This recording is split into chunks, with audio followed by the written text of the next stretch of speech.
There are moments when ordinary people are asked to choose between safety and what's right. When the cost of doing nothing becomes unbearable. When standing up means risking everything you have left.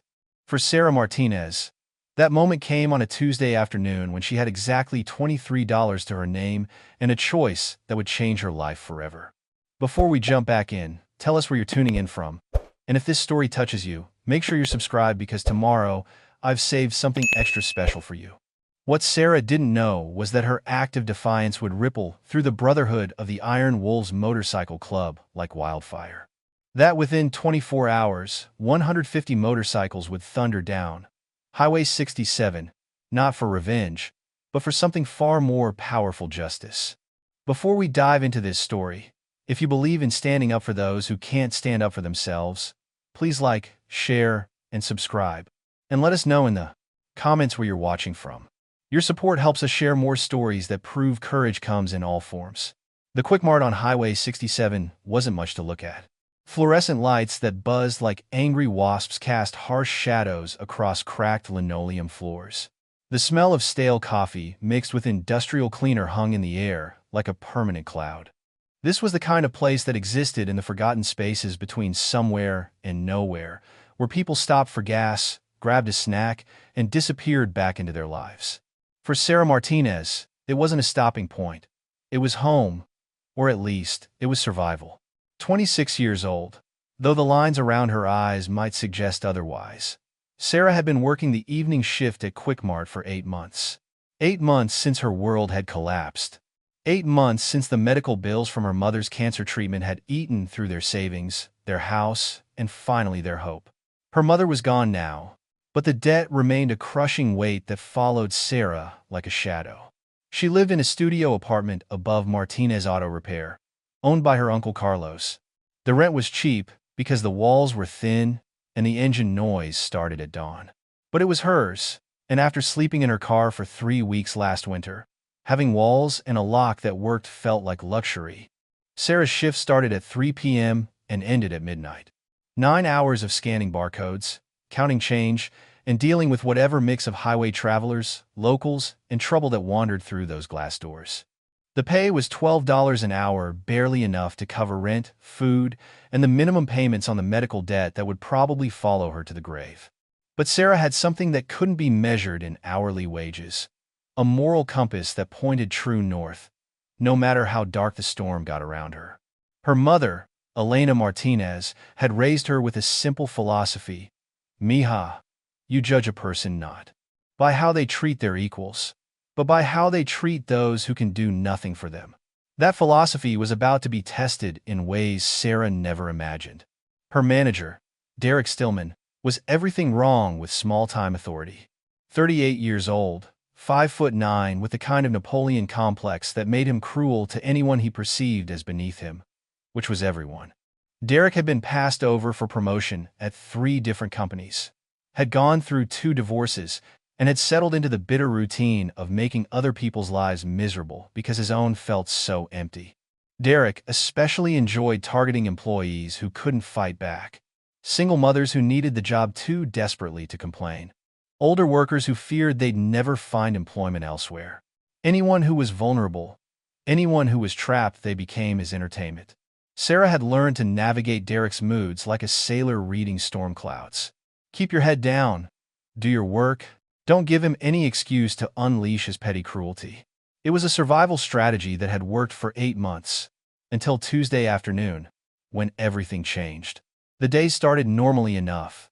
Sarah arrived at 2:55 p.m., 5 minutes early as always. Derek was behind the counter, scrolling through his phone, probably looking at social media posts from people living lives he'd never have. The afternoon shift was usually quiet: a few truckers, some local workers grabbing energy drinks, the occasional family stopping for snacks on a road trip. At 4:17 p.m., the door chimes rang out as a customer entered who would change everything. Marcus Steele Rodriguez was not an easy man to miss. 6'2", broad shoulders that spoke of years working with his hands, arms decorated with ink that told stories of brotherhood, loss, and redemption. His graying beard was neatly trimmed, His leather vest bore the patches of the Iron Wolves Motorcycle Club Sergeant-at-Arms, 15-year member, and, below his name patch, a small purple heart that spoke to service most people wouldn't ask about.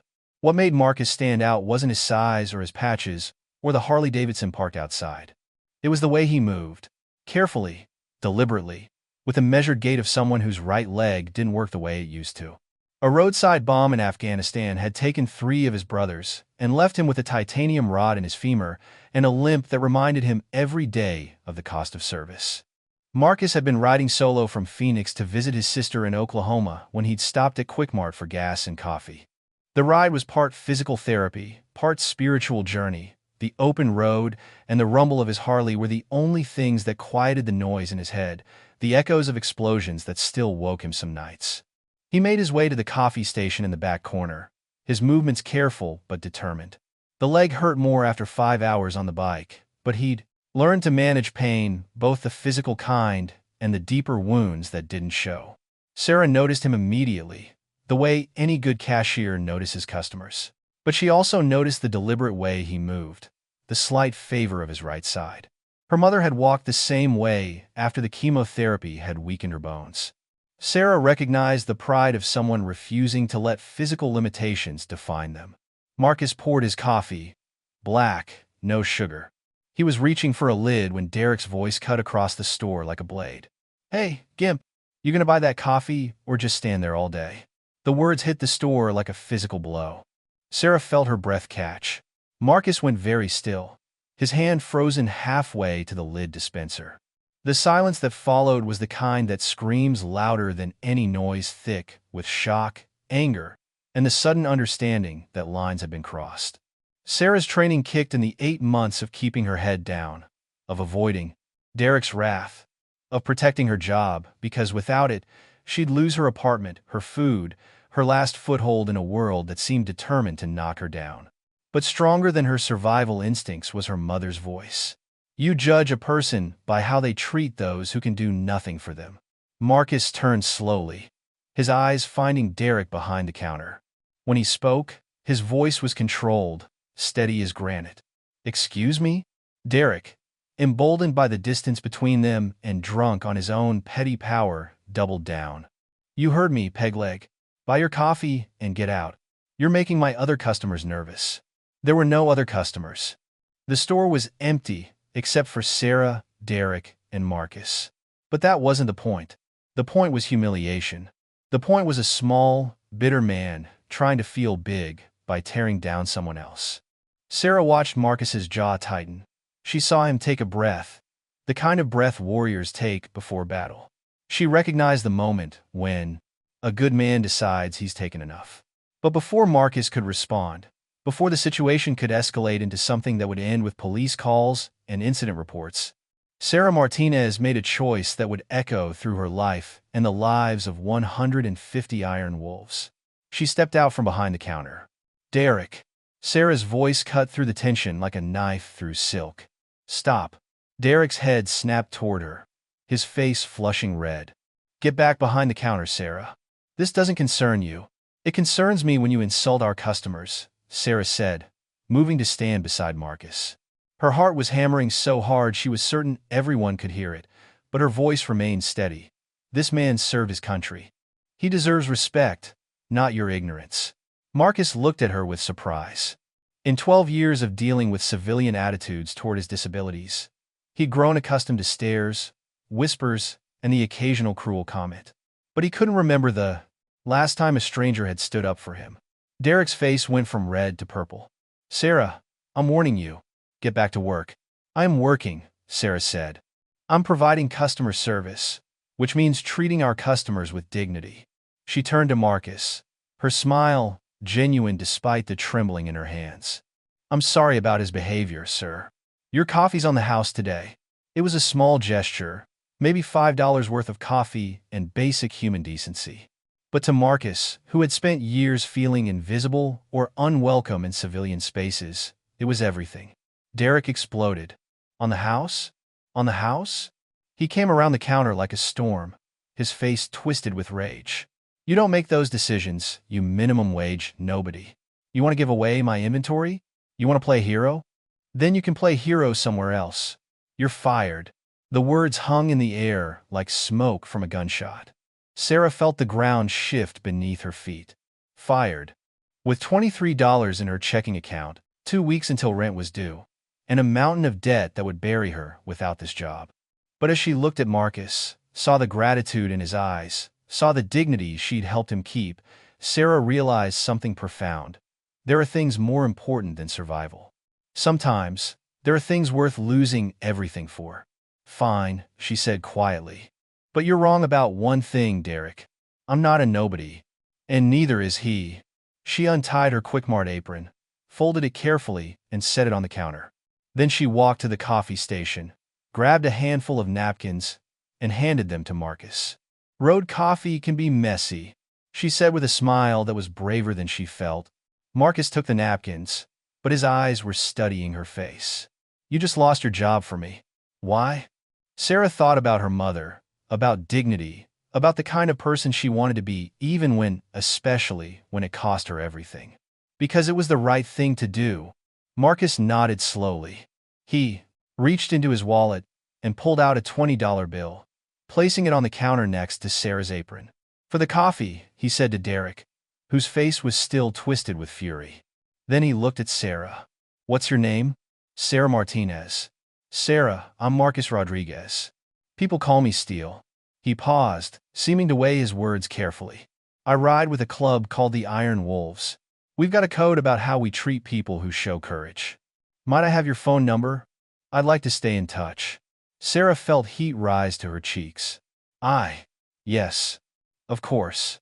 As she wrote her number on a napkin, Derek's voice cut through their moment. "Get out. Both of you. Get out of my store." Marcus pocketed the napkin and tipped his head to Sarah. "Thank you, Miss Martinez, for your courage." He walked to the door, his movements still careful, but somehow more dignified than before. At the threshold, he turned back. "Derek," he said, his voice carrying the weight of authority earned through blood and brotherhood. "You might want to think about how you treat people. The world's smaller than you think." Then he was gone, the rumble of his Harley fading into the distance, leaving Sarah alone with Derek and the wreckage of her financial life. Derek's rage hadn't diminished. If anything, being defied in front of a customer had made him worse. "Clean out your locker and get out. And don't expect a reference. You'll be lucky to find work at a gas station after I'm done talking about you." Sarah gathered her things: a sweater, a paperback book, a photo of her and her mother taken the month before the diagnosis. Everything she owned that mattered could fit in a grocery bag. As she walked toward the door, Derek's voice followed her. "You threw your life away for some crippled biker. Hope it was worth it." Sarah stopped at the door, her hand on the handle. Without turning around, she said quietly, "It was." And despite everything, despite the terror of unemployment, despite the bills waiting at home, despite not knowing where her next meal would come from, she meant it. But what Sarah didn't know, as she walked out into the afternoon sun, was that Marcus Rodriguez had spent the last 12 years earning the brotherhood of some of the most loyal, protective, and justice-minded men and women in 3 states. What she didn't know was that disrespecting a member of the Iron Wolves, especially one who'd earned his patches through blood and service, was like kicking a hornet's nest. What she didn't know was that within an hour, every Iron Wolf from Phoenix to Dallas would know about the woman who'd sacrificed her livelihood to defend their brother's dignity. And what she definitely didn't know was that the Iron Wolves had a very specific way of saying thank you. Marcus rode for 20 minutes before pulling over at a truck stop outside town. His hands were shaking not from the cool evening air, but from a combination of rage and something he hadn't felt in years. Hope. Rage at Derek Stillman's casual cruelty, the kind of thoughtless brutality that reminded him why he sometimes preferred the company of his motorcycle to most humans. But more than the anger was the memory of Sarah Martinez stepping out from behind that counter, risking everything she had for a principle most people only talked about. He pulled out his phone and dialed a number he'd called hundreds of times over the past 15 years. Tommy Prophet Williams, VP of the Iron Wolves, answered on the second ring. "Steele, how's the ride treating you?" "Prophet, I need to call a brotherhood council. Tonight." The line went quiet. Prophet had known Marcus since they'd both been prospects 15 years ago. He'd never heard that particular tone in Steele's voice, the combination of reverence and determination that meant something significant had happened. "You in trouble, brother?" "No," Marcus said, watching an 18-wheeler pull out onto the highway.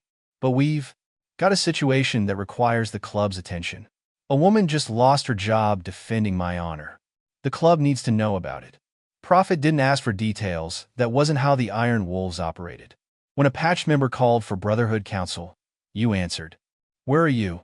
"About 2 hours outside Phoenix. I can be at the clubhouse by 8. I'll make the calls." "Steele? You good?" Marcus thought about Sarah's face when she'd handed him those napkins, about the way she'd smiled even as her world crumbled around her. "Yeah, Prophet. I'm better than I've been in a long time." By 7:30 that evening, 43 motorcycles were parked outside the Iron Wolves clubhouse in Phoenix. Word had traveled through the Brotherhood network with the efficiency of a military operation. From Tucson, from Flagstaff, from as far away as El Paso and Albuquerque, Iron Wolves had dropped what they were doing and ridden hard to answer Steele's call. The clubhouse was a converted warehouse on the industrial side of Phoenix, its exterior giving no hint of the Brotherhood's sanctuary within. Inside, the walls were lined with photographs, group rides, charity events, military service photos, and memorials for brothers who'd passed on. This was hallowed ground, where decisions were made that affected the entire Brotherhood. Marcus stood before his assembled brothers and sisters because the Iron Wolves were one of the few clubs that patched women who proved themselves worthy, and told them about Sarah Martinez. He spoke about the courage it took for a minimum-wage worker to stand up to her boss, about the grace she'd shown even as her life fell apart, about the dignity she'd afforded him when most of the world saw only his limitations. "She didn't know me from any other customer," Marcus said, his voice carrying to every corner of the room. "Didn't know I was patched. Didn't know I had brothers who'd ride to hell for me. She just saw a man being disrespected and decided it was wrong." Tommy Prophet, a 50-year-old former Marine with graying temples and eyes that had seen too much, leaned forward in his chair. "What are you asking for, Steele?" "I'm asking the Brotherhood to consider whether a woman who'd sacrifice her livelihood for a stranger's dignity might be worthy of our protection and support." The discussion that followed was intense, but respectful. The Iron Wolves weren't a charity organization. They were a motorcycle club with a strict code about who earned their loyalty and protection. But that code was built on principles: courage, loyalty, protection of the innocent, and standing up for what's right. Diana Valkyrie Santos, the club's only female sergeant-at-arms and a veteran of 2 tours in Iraq, spoke up. "Steele's right about one thing: this woman showed more backbone than most people we know. Question is, what do we do about it?" "We ride," said a voice from the back. Big Jim Morrison, called Hammer, 6'4" and 300 pounds of controlled power. "We ride, and we show this Derek character what happens when you disrespect good people." "Negative," Prophet said firmly. "We don't ride for revenge. We ride for justice." "There's a difference." Steele nodded. "This isn't about revenge on Derek. This is about showing Sarah Martinez that courage doesn't go unnoticed, that good people don't stand alone." What emerged from that 2-hour discussion was a plan that embodied everything the Iron Wolves stood for. It wasn't about intimidation or vengeance. It was about community, support, and making sure that people who did the right thing didn't suffer for it. By 10 p.m., phone calls were going out across the Iron Wolves network, not just to Phoenix members, but to chartered chapters in Tucson, Flagstaff, Las Vegas, El Paso, and Albuquerque. The message was simple. A civilian had shown extraordinary courage defending one of their own. The Brotherhood was riding to support her. The response was immediate and overwhelming. In motorcycle culture, loyalty isn't just a word, it's a way of life. When the call goes out, you answer. When a brother needs support, you provide it. And when someone outside the Brotherhood shows the kind of courage and character that the Iron Wolves respected, you honored it. Midnight found Steele back on Highway 67, but he wasn't alone. Behind him, the lights of 42 other motorcycles stretched into the darkness. And they were just the advance guard. Word had spread through the motorcycle community with viral intensity. Not just Iron Wolves, but members of allied clubs, veterans riding groups, independent bikers who'd heard the story and wanted to be part of something meaningful. By dawn on Wednesday, the parking lots of 3 truck stops within 50 miles of Quick-Mart were filled with motorcycles. Riders from 5 states, representing dozens of clubs and organizations, all converging on Highway 67 with a single purpose: to show Sarah Martinez that her courage mattered. At 6 a.m., Steele made one last phone call to the number written on a napkin. Sarah's phone rang at 6:03 a.m., jolting her awake in her studio apartment above the auto repair shop. She'd been awake until nearly 3 a.m. anyway, staring at her bank balance and running numbers that never seemed to add up to survival. "Sarah, this is Marcus Rodriguez, Steele, from yesterday. Preparing and narrating this story took us a lot of time. So if you are enjoying it, subscribe to our channel. It means a lot to us. Now back to the story." "Oh." She sat up in bed, immediately alert. "Hi. I hope I didn't wake you. I wanted to call before things get interesting. Are you free this morning?" Sarah looked around her tiny apartment, at the stack of medical bills on her kitchen table, at the empty job search websites still open on her laptop. "I'm free. Very free, unfortunately. Would you mind meeting me at the diner on Main Street? Rosie's? Say around 8:30. Yes. Okay. But Marcus, if this is about yesterday, you don't need to. 8:30, Steele said gently. "Trust me on this one." The line went dead, leaving Sarah staring at her phone with a mixture of curiosity and dread. She had no idea what Marcus wanted, but given that she'd lost her job defending him, she figured she owed him the courtesy of hearing him out. Rosie's Diner was the kind of place that had anchored small towns across America for generations. Red vinyl booths, black and white checkered floors, a jukebox that actually worked, and coffee strong enough to wake the dead. Sarah arrived at 8:25, choosing a booth near the window where she could watch from Marcus's motorcycle. What she saw instead, at exactly 8:30 a.m., was something that would be talked about in their small town for years to come. The sound came first a rumble like distant thunder, growing louder and more complex until it became clear this wasn't weather. It was engines, lots of engines. The first motorcycle appeared around the bend on Main Street at 8:31. Then the second, then a steady stream that seemed to have no end. Harley-Davidsons, Indians, Triumphs, custom choppers, a rolling parade of chrome and leather and controlled power that filled the street like a parade. But this wasn't random. This was organized, disciplined, purposeful. The motorcycles moved in formation, their riders alert and respectful, maintaining perfect spacing and control. These weren't rebels or outlaws, these were people with a mission. Sarah watched in amazement as the parade continued. 50 motorcycles, 75, 100. The sound was overwhelming, but somehow not threatening, like the approach of a benevolent storm. "Something, isn't it?" Sarah spun around to find Marcus sliding into the booth across from her. He was grinning, and his eyes held a warmth she hadn't noticed the day before. "Marcus, what? 153, to be exact," he said, nodding toward the window. "Iron Wolves, Desert Storm Riders, Veterans Motorcycle Club, Road Guardians, and about 40 independent riders who heard the story and wanted to be part of it." "Part of what?" Sarah's voice was barely above a whisper. "Part of showing you that courage doesn't go unnoticed." The motorcycles were parking now, filling every available space on Main Street and spilling into side streets and parking lots. Riders were dismounting, removing helmets, revealing faces that ran the gamut of age, race, and background. What they shared wasn't appearance, it was bearing. These were people who'd lived, who'd served, who'd earned their place in the world through action rather than words. "I don't understand," Sarah said. Marcus leaned forward, his expression serious. "Sarah, yesterday you risked everything you had to defend the dignity of a stranger. You didn't know me, didn't know if I could help you, didn't know if anyone would even notice what you did. You just saw something wrong and decided to make it right." Outside, the bikers were organizing themselves with military precision. Some were setting up folding tables. Others were unloading boxes and coolers from trailers that had been pulled behind the motorcycles. "The Iron Wolves have a code," Marcus continued. We protect those who can't protect themselves. We stand up for what's right. We don't forget when someone shows courage on our behalf. You embodied everything we believe in, and the Brotherhood decided you needed to know that your sacrifice mattered. A woman appeared at their table, Diana Valkyrie Santos, though Sarah didn't know her name yet. She was striking in the way that people who'd been tested by life and emerged stronger were striking.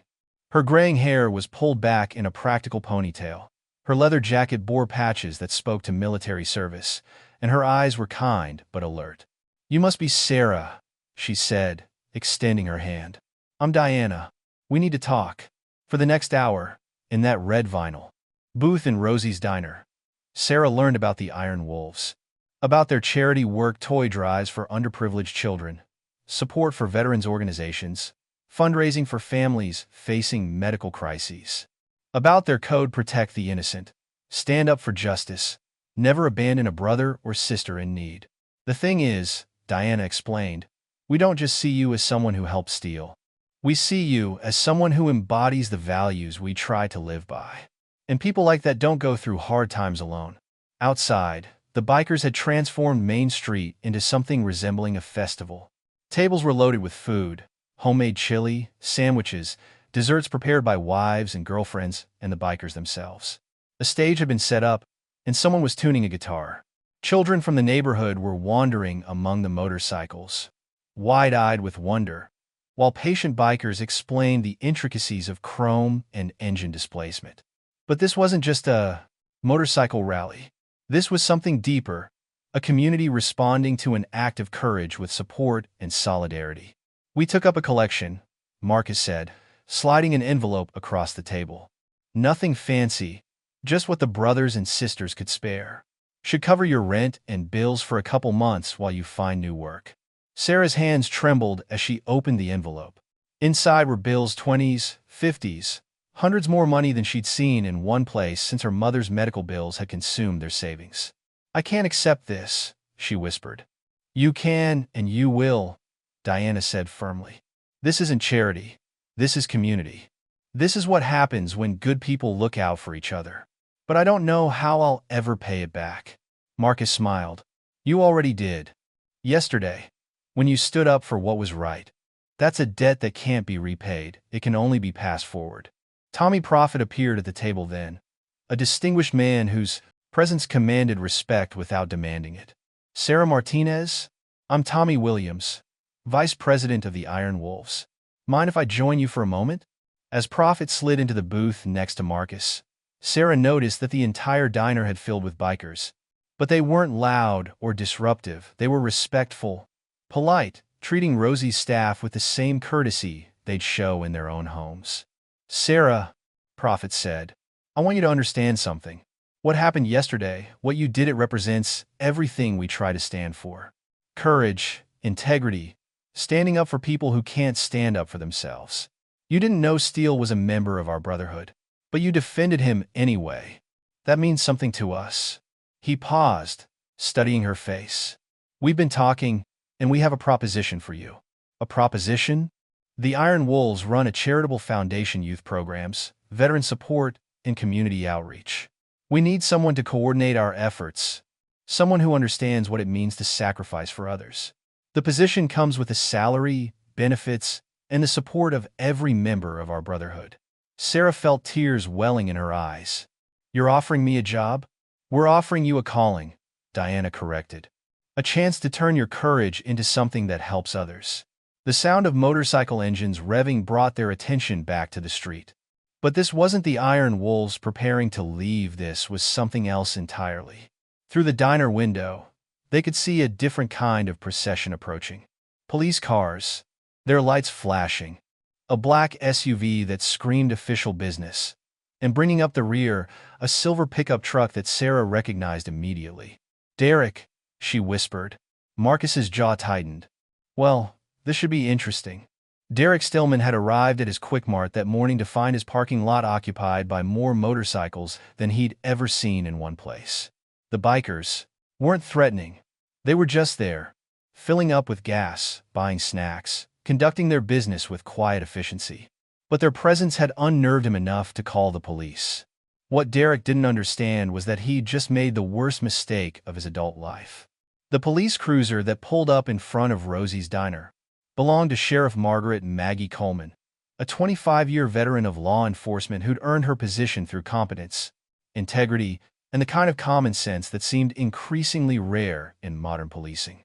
She was also a veteran herself, Army military police. 2 tours in Iraq, and she recognized the patches and bearing of the Iron Wolves for what they were. Warriors who'd traded military service for civilian brotherhood.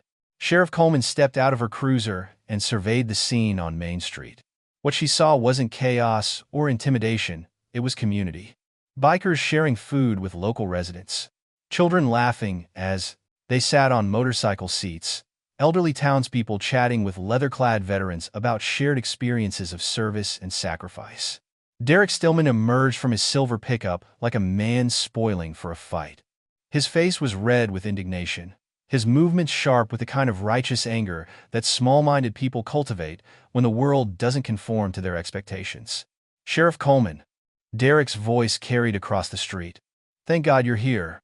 These bikers are terrorizing our town. They're intimidating businesses, probably dealing drugs, definitely violating noise ordinances." Sheriff Coleman looked around at the peaceful scene, then back at Derek. "Mr. Stillman, what exactly am I looking at that constitutes terrorism? Just look at them. There are hundreds of them. They're organized. This has to be some kind of criminal conspiracy." From the diner window, Sarah watched the confrontation with growing dread. She'd cost Derek his authority the day before, and now the Iron Wolves' presence was a public reminder of his humiliation. Men like Derek didn't forget slights, they nursed them until they could find a way to extract revenge. Marcus stood up from the booth. "I should handle this." "We all should," Prophet said, rising as well. Diana nodded and joined them. As they walked outside, Sarah felt a moment of panic. She'd started this by defending Marcus, and now it seemed like her actions were going to cause more trouble for people who'd shown her nothing but kindness. But then she looked around at the faces in the diner: Iron Wolves, Desert Storm Riders, independent bikers who'd driven hundreds of miles because they'd heard about a woman who'd done the right thing at personal cost. These weren't people who backed down from bullies. These were people who'd made careers out of standing up to bullies. She followed them outside. The confrontation was drawing a crowd. Local residents, attracted by the unusual activity on Main Street, were gathering on sidewalks and in doorways. Derek stood beside Sheriff Coleman, his voice rising as he demanded action against what he saw as an invasion. "Sheriff, these criminals are here because they're planning something," Derek insisted. "Nobody brings this many bikers to a small town without criminal intent. You need to arrest them for conspiracy, for intimidation. For what, exactly?" The voice that interrupted Derek was calm, controlled, and carried the weight of absolute authority. Prophet stepped forward, his bearing immediately identifying him as the leader of this gathering. "I'm Tommy Williams, Vice President of the Iron Wolves Motorcycle Club. We're here exercising our First Amendment rights to peaceful assembly and our constitutional right to travel freely. Every one of our bikes is properly registered, every rider properly licensed, and every member of our organization is a law-abiding citizen." Derek's face reddened further. "Don't give me that constitutional bullshit. You're here to intimidate me because of what happened yesterday." "Yesterday?" Sheriff Coleman looked between Derek and Prophet with the expression of someone who sensed there was more to this story. Prophet smiled, and the expression wasn't entirely pleasant. "Yes, let's talk about yesterday. Yesterday, one of our members, a disabled veteran, stopped at Mr. Stillman's store for coffee. Mr. Stillman chose to insult and humiliate him, calling him a gimp and peg leg in front of other customers. The crowd that had gathered was listening now, and Sarah could see the shift in their expressions as Prophet continued. A young woman who worked for Mr. Stillman, a cashier making minimum wage, stood up for our brother's dignity. She treated him with the respect every American veteran deserves. For this act of courage, Mr. Stillman fired her on the spot." Sheriff Coleman's expression had hardened as Prophet spoke. She looked at Derek with new eyes, not as a business owner reporting criminal activity, but as a man whose character was being called into question. "Is this true, Derek?" she asked. Derek's mouth opened and closed like a fish out of water. That's not. I mean, she was insubordinate. She was giving away inventory without permission. I had every right to call a disabled veteran names. Sheriff Coleman's voice carried the edge of someone whose patience was wearing thin. To humiliate a man who served his country. I didn't. It wasn't like that. Marcus stepped forward then, his movements careful but determined. When he spoke, his voice carried across the street with the clarity of command. Sheriff, I'm Marcus Rodriguez, Sergeant-at-Arms of the Iron Wolves Phoenix chapter. I served 3 tours in Afghanistan with the 82nd Airborne until an IED took out my squad and left me with this limp. He gestured to his right leg. Yesterday, this man chose to mock my disability in his place of business.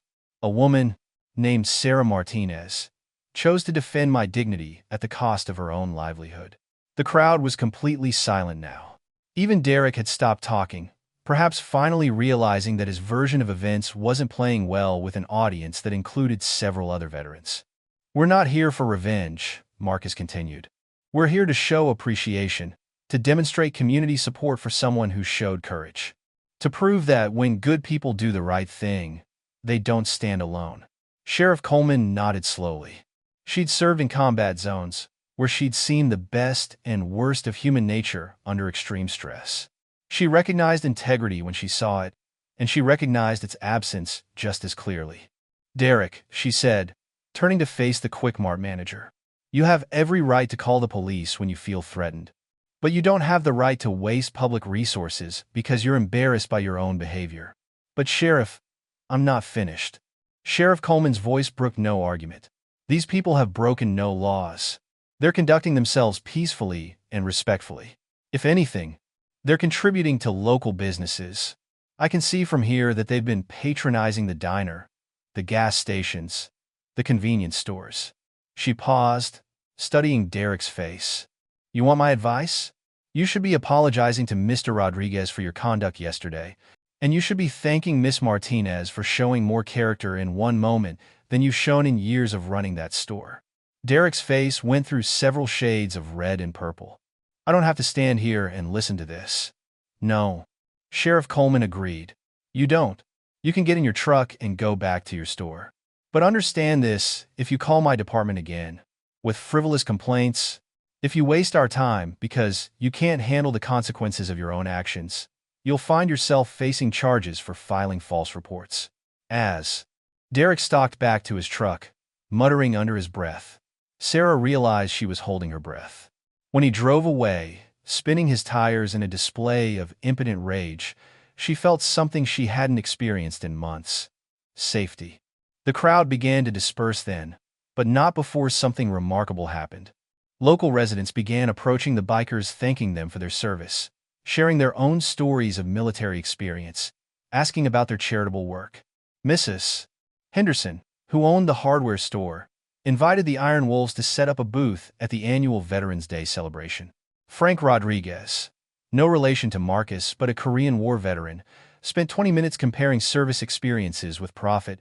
What had started as Derek's attempt to drive the bikers away had become an impromptu community celebration, a reminder that when good people stand together, bullies lose their power. Sarah found herself back in the diner booth with Marcus, Diana, and Prophet watching through the window as Main Street slowly returned to normal. But it wasn't the same normal as before. It was better. People were talking to each other who'd never spoken before. Connections were being made. Community was being built. So, Prophet said, pulling Sarah's attention back to the table. About that job offer. Sarah looked around at the faces of these people who'd driven hundreds of miles to support her, who'd stood up to intimidation on her behalf, who'd offered her not just financial help, but a purpose. When do I start? She asked. 6 months later, Sarah Martinez stood on the stage at the Iron Wolves annual charity rally, looking out at a crowd of 3,000 bikers, veterans, families, and community members who'd gathered to raise money for children's hospitals across the Southwest. As the Foundation's new community outreach coordinator, she'd helped organize an event that would raise over $200,000 for pediatric cancer research. In the crowd, she could see Marcus, now serving as the Foundation's Veteran Services Coordinator. Diana, who'd become not just a colleague but a friend. Prophet, who taught her that leadership wasn't about commanding others, it was about serving them. And in the very back, almost hidden among the crowd, stood Derek Stillman. He'd shown up uninvited, perhaps curious about what the woman he'd fired was doing with her life. Sarah had a choice in that moment. She could ignore him, could pretend she didn't see him, or she could do something that embodied everything the Iron Wolves had taught her about character and forgiveness. She walked off the stage, through the crowd, and approached Derek directly. "Thank you," she said simply. Derek looked confused. "Thank you for what?" "For firing me," Sarah said with a smile that was completely genuine. "If you hadn't, I never would have found my real calling. I never would have learned what it means to be part of a real community. So, thank you." Derek stared at her for a moment, perhaps trying to find malice in her words, some hidden insult, but there was none. Just gratitude from a woman who discovered that sometimes the worst things that happen to you can lead to the best things in your life. As Sarah walked back toward the stage, she heard Derek call after her. "Sarah, wait." She turned back. "I'm sorry," he said quietly. "For what I said, for how I treated both of you. You didn't deserve that." It wasn't a complete transformation. People like Derek don't change overnight. But it was a beginning, an acknowledgement that actions have consequences and that character matters more than authority. "Apology accepted," Sarah said. "And Derek? There's always room in our programs for people who want to make a difference." As she watched Derek disappear back into the crowd, Sarah thought about the chain of events that had brought her here. A minimum wage job that barely paid the bills. A moment of choice between safety and principle. A disabled veteran who'd showed her that courage comes in many forms. A brotherhood that had taught her the difference between surviving and thriving. All of it started with a simple decision: to stand up for what was right, regardless of the cost. Sometimes the most important moment in your life arrives quietly, disguised as just another Tuesday afternoon when you have to choose between keeping your head down and lifting someone else up. Sarah had chosen to lift, and in doing so, had discovered that when you help others stand tall, you rise too. The Iron Wolves had a saying: "You judge a person not by how they fall, but by how they help others rise." Sarah Martinez had learned to live by those words, and in doing so, had found her true calling not as a minimum wage cashier struggling to survive, but as a woman who'd turned her moment of courage into a lifetime of service. If you believe that ordinary people can do extraordinary things when they choose courage over comfort, please like and subscribe. Share this story with someone who needs to remember that standing up for others is never a mistake, even when it costs you everything. Because sometimes, losing everything is the only way to find what you were meant to become. Comment below. Courage counts if you've ever stood up for someone who couldn't stand up for themselves. Your story matters, and your courage inspires others to act. Up next, you've got 2 more standout stories right on your screen. If this one hit the mark, you won't want to pass these up. Just click and check them out.